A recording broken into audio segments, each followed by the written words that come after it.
हैं। एक ऐसा युद्ध जो हर दिन रूस की अर्थव्यवस्था से हजारों करोड़ों रुपए खींच रहा है।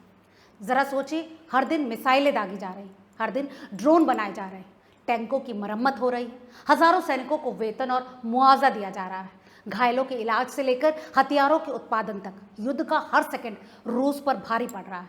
रिपोर्ट्स कहती हैं कि रूस का बजट घाटा 4.6 ट्रिलियन रूबल पार कर चुका है।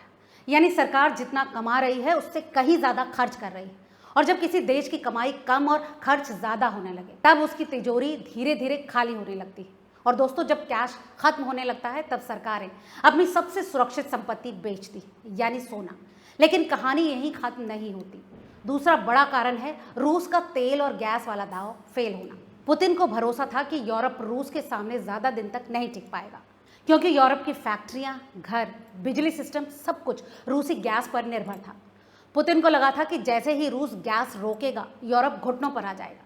लेकिन यूरोप ने खेल पलट दिया। यूरोप ने अमेरिका, कतर और दूसरे देशों से गैस खरीदनी शुरू कर दी, नई सप्लाई लाइनें बनाई, एलएनजी टर्मिनल तैयार किए और धीरे धीरे यूरोप ने खुद को रूस पर निर्भरता से बाहर निकालना शुरू कर दिया। यही वो झटका था जिसने रूस की अर्थव्यवस्था की रीढ़ हिला दी। आज रूस अपना तेल चीन और भारत जैसे देशों को भारी डिस्काउंट पर बेच रहा है। यानी रूस बेच तो रहा है लेकिन कमाई पहले जैसी नहीं हो रही। जो तेल कभी यूरोप को महंगे दामों पर बिकता था, अब वही तेल सस्ते दामों में निकल रहा है। इसका असर सीधे रूस की विदेशी मुद्रा पर पड़ा। और जब विदेशी मुद्रा घटती है तो देशों को अपनी रिजर्व संपत्तियों का इस्तेमाल करना होता है। यही वजह है कि रूस अब अपना सोना बेच रहा है। लेकिन दोस्तों, सबसे खतरनाक कहानी यहीं से शुरू होती है। अब बात करते हैं तीसरे कारण की, और वो है चीन पर बढ़ती निर्भरता। रूस अब डॉलर सिस्टम से दूरी बनाना चाहता है।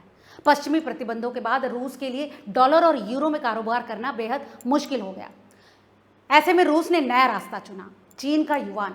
आज रूस अपना सोना बेचकर युआन जमा कर रहा है।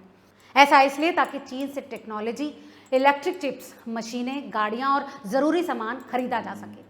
यानी जो रूस कभी दुनिया को अपनी ताकत दिखाता था, वही रूस आज आर्थिक रूप से चीन पर निर्भर होता जा रहा है। और दोस्तों, यही पुतिन की सबसे बड़ी मजबूरी भी, क्योंकि रूस के पास अब विकल्प कम होते जा रहे हैं। लेकिन दोस्तों, इस पूरी कहानी का सबसे डरावना हिस्सा क्या है जानते हैं? रूस की सरकार सोना बेच रही है, लेकिन रूस की जनता सोना खरीद रही है।